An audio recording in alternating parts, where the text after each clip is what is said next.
When we look around the world, we seem to see more incidents of extreme weather.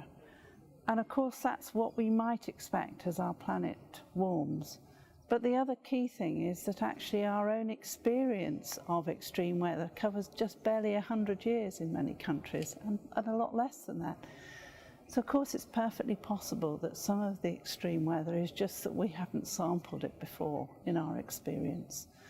So when we think about what's happening to our weather, we have to be careful not to say it's all due to climate change. Of course it's not.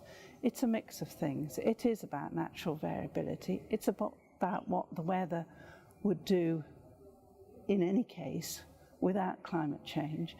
But we're beginning to be more and more confident that actually climate change is playing a role, making our weather events more intense. And that's something we need more and more to factor into our assessments of risk as we go forward.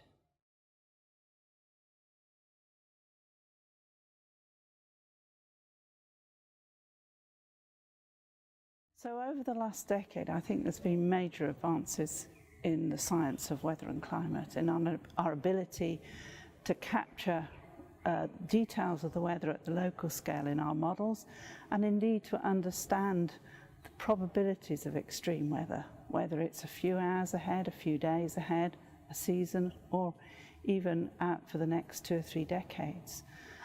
That provides us with a really exciting opportunity because it allows us to look for extremes of weather that we might not have experienced in the past record, but are perfectly plausible within the physical weather and climate system that we live within. And so what our modelling is now able to do, I think, is really help very significantly on understanding where and when extreme weather might occur, how intense it could be, and possibly more intense than anything we've seen before, and therefore be prepared, be more resilient because we're better prepared. We expect these things to come along, and we can therefore make the adjustments to how we live our lives and what sort of infrastructure we need to have to protect ourselves.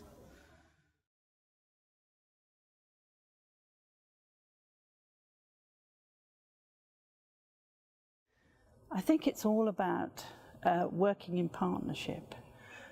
We as scientists have an enormous amount to offer to your industry because you are at the end of the day all about dealing with the risks associated with natural hazards, and natural hazards are our business, our science.